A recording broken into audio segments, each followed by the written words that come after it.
million UFO sightings are reported each year.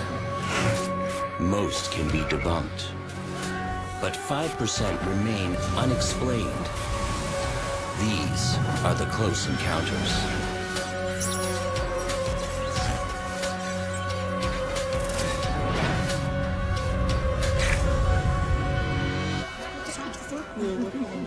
Yes, yes. Oh, hello. Renata. Nice to meet you too. Welcome back, Renata. Thank you so much. Good to see you. That's great. We have finished. So I'm just going to the campground. Okay, Soma, go ahead.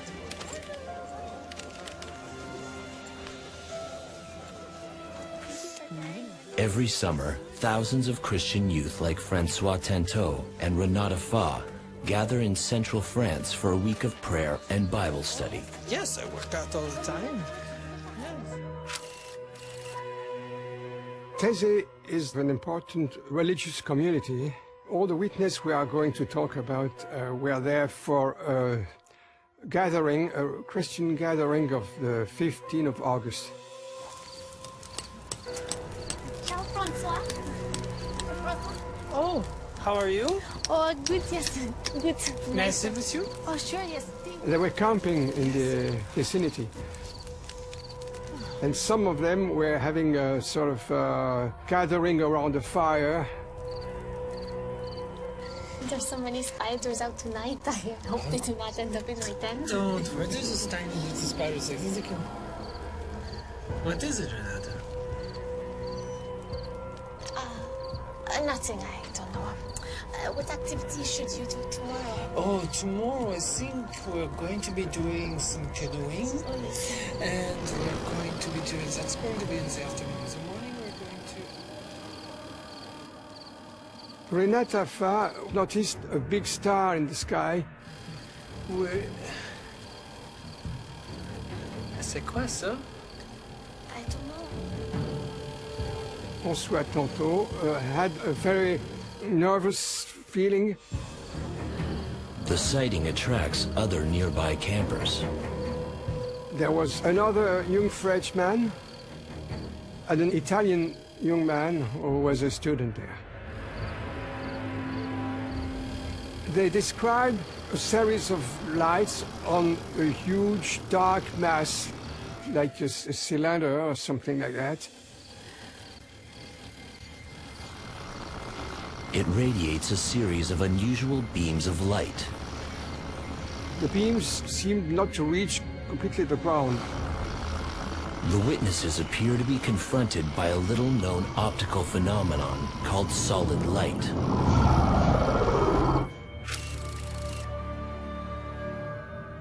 Solid light cases involve the projection of light in a column of light, like the lightsabers that are used in the Star Wars movies.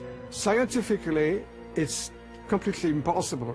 Nobody knows how to do that today. And yet here we have this kind of tubular light.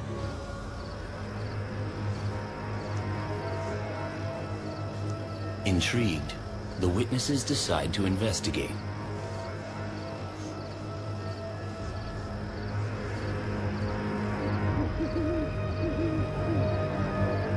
But only a few hundred meters from the campsite, they literally hit a wall. They became aware of what appeared to be like a hedge between them and this unusual object. A hedge that wasn't there when they passed through the area earlier that day. What we would find later on was that investigators determined that there was no such hedge at that location in the valley. It seemed that the edge was there to prevent them from coming too close. At that point, they start to become very concerned that something quite strange is going on. Francois Tantot goes in for a closer look.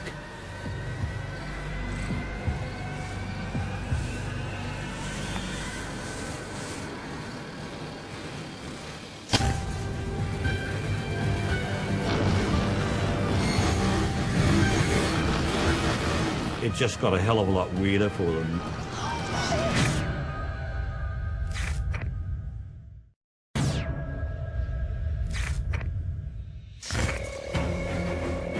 A group of young Christian pilgrims notice a strange object in the distance. When they try to get closer, their path is blocked by a giant hedge that seems to have come out of nowhere. There was no such hedge at that location in the valley.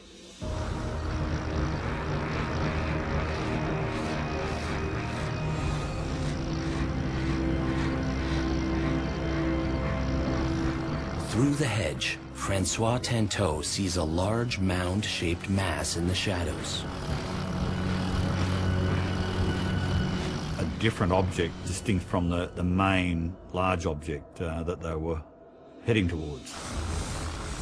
This different object appeared to be like a missile shell or a bullet-shaped thing, but rather broader at the base.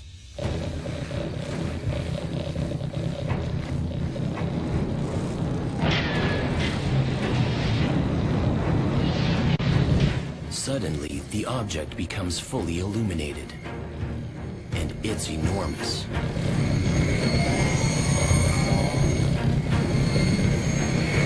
One of the witnesses suggested it was a bus, but it was much bigger than that. They estimated the size of this object at 40 meters wide. Witnesses describe a series of lights circling the object. Some sort of agile red light that was moving inside it and also outside of it. They were like discs.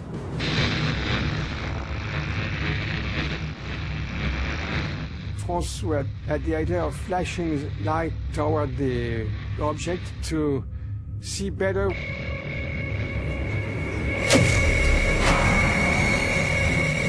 But the flashlight beam starts behaving very strangely. It bends and is projected upwards and again behaves in a way similar to a Star Wars lightsaber effect where it suddenly becomes a column of light.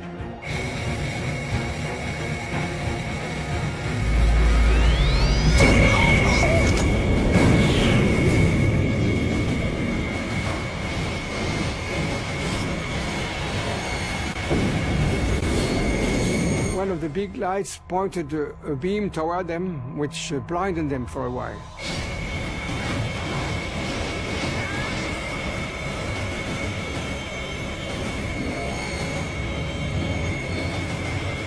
Some of them reported tingling, almost like a pins and needle effect. That has occurred in a number of different solid light cases, but quite often the effects can be more dramatic, even to the point of paralysis.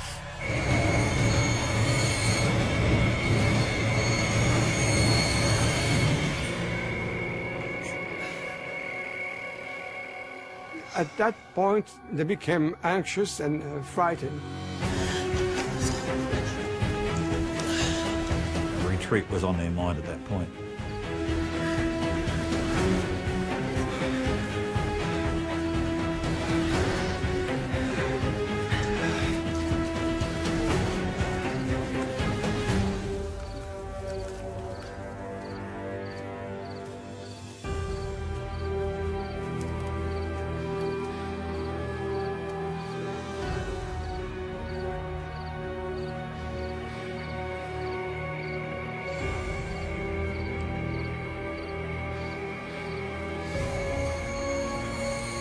Back at the campsite, they see the same object that originally caught their attention.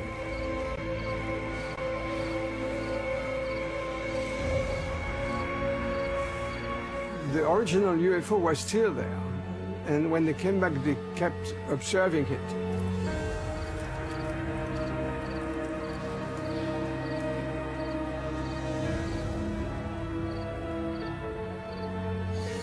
Back at the site, the campers are drawn once again to the skies.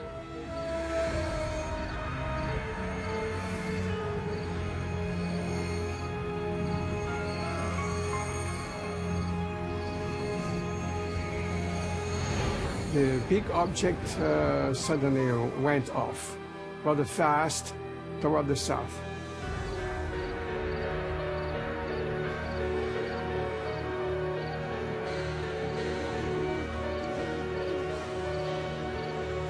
In the morning, they went back to the field, and there was nothing left.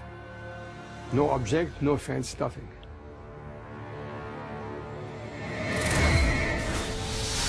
But Francois Tanteau does uncover some evidence. When he returns to the site, he finds an area of burnt and desiccated grass, 30 meters long, the same dimension as the second object. When he speaks to the landowner, Tanteau is told that the desiccated grass is where a farmer earlier burned some hay. In a nearby woods, Tanteau finds a large broken branch beside a healthy aspen tree. The leaves under the damaged tree are grayish-brown and dotted with numerous blue and white spots. Tanteau notifies the French UFO group Lumière dans la nuit, lights in the night. They conduct a chemical analysis of the aspen leaves. No conclusive result is ever found.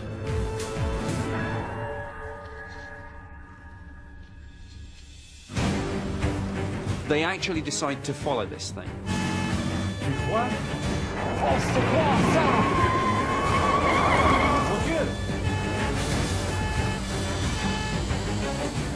They think, is it a helicopter? What's going on?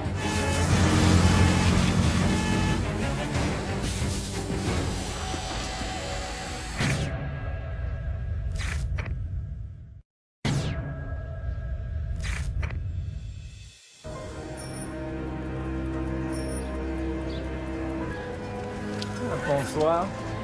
Ainsi, nous sommes à la frontière ce soir? Bien sûr. Espérons que ça va être calme. Ah oui.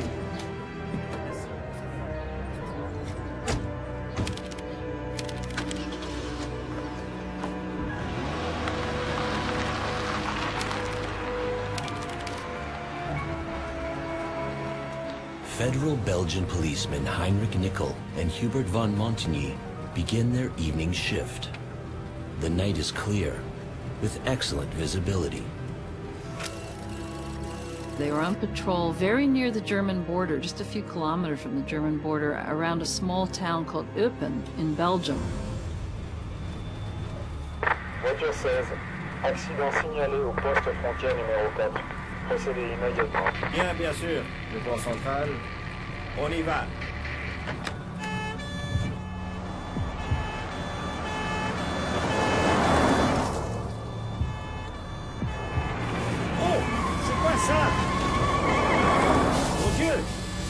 At exactly 5:15 p.m., the officers see a large empty field flooded with bright lights.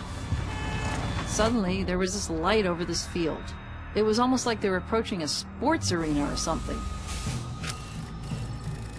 And they're beginning to think, what is this? What is causing this bright light? And they look around for something. They think, is it a helicopter? They don't have gigantic spotlights that can light up a whole field. When they do discern the shape to this thing, they soon realize this is no helicopter.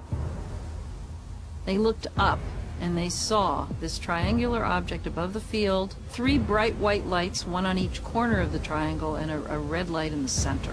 Absolutely silent. Le pont central. Le pont central. C'est voiture 16 ici. Voiture 16, Open Central. Quel est votre statut, s'il vous plaît? Central. Il y a quelque chose dans le ciel.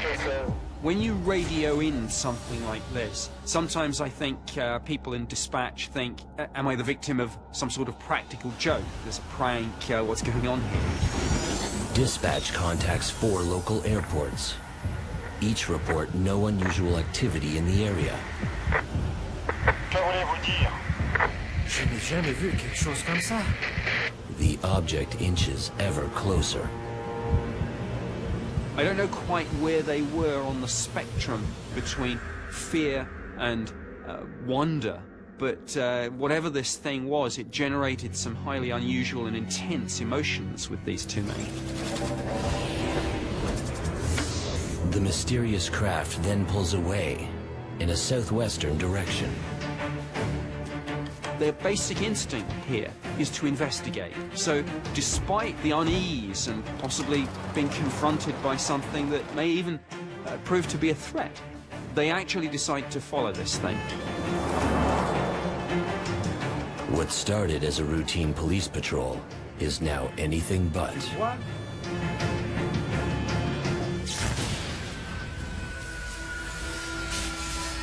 It's clear to them, whatever they've encountered is highly unusual.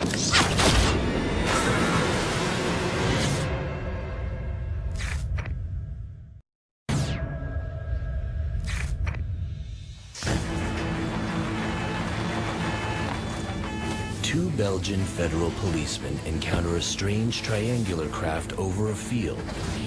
When it moves away, they chase it down, determined to find out what it is.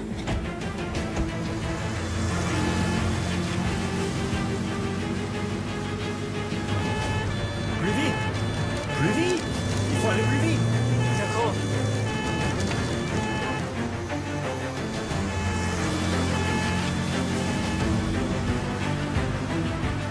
It was almost like it was gliding over the land. It moved slowly enough that they could follow it in their car. It didn't zoom off like you have in many other cases. In of itself, this slow speed is interesting and unusual.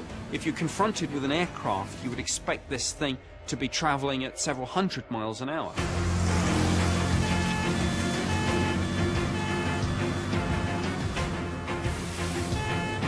Tu le vois? Ça s'approche du lac maintenant.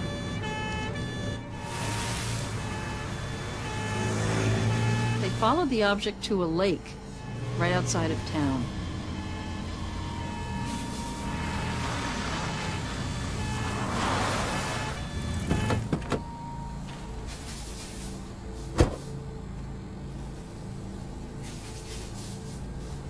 The triangular craft finally stops over Lake Gilep.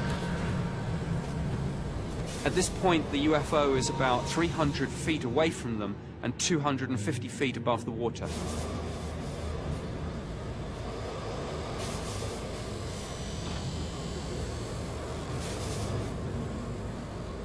It's now been about an hour since they first saw this. UFO sightings are often very fleeting, but here, to have one for such a long time is significant. There was a sense of anticipation. They felt that something was going to happen. And sure enough,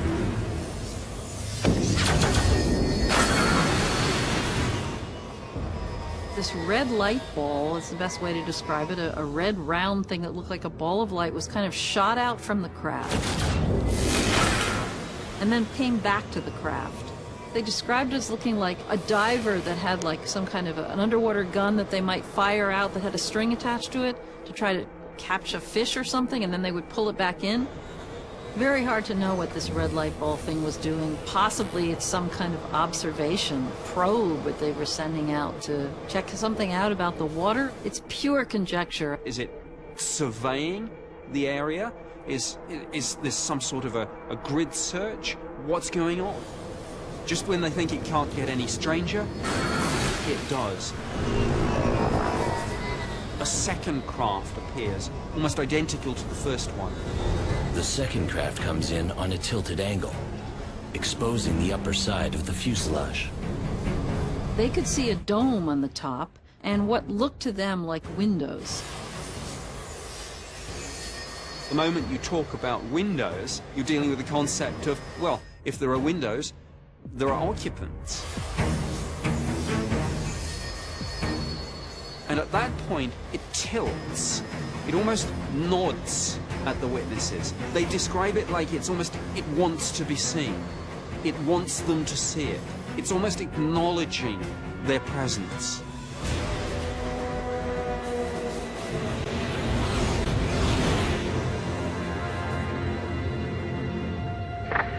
Voiture 16, c'est Open Central. Voiture 16, recevez-vous?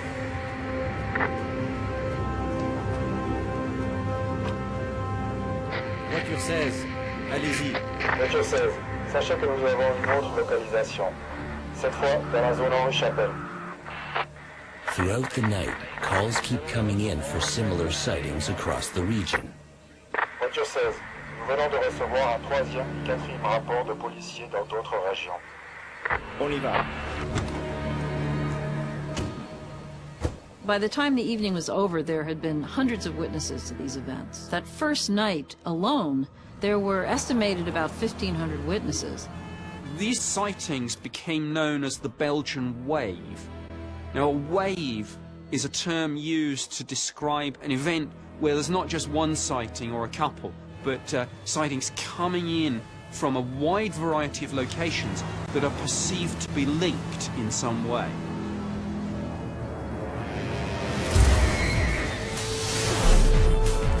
The events of November 29th, 1989 are documented by 30 different groups of witnesses and by 13 different officers in 8 separate locations. 4 months later, on March 30th, 1990, Belgium police once again report an unknown object flying over Belgium. The Belgian Air Force scrambled 2 F-16 jets to investigate, while dozens of civilians on the ground claim to witness the object as it's chased by F-16s. The actual pilots claim no visual confirmation of the object. A mysterious craft is captured on film the following month, but the photographer later comes forward and admits that his image was a hoax. Of the approximately 2,000 reported cases registered during the Belgian wave, 650 are investigated. 500 remain unexplained.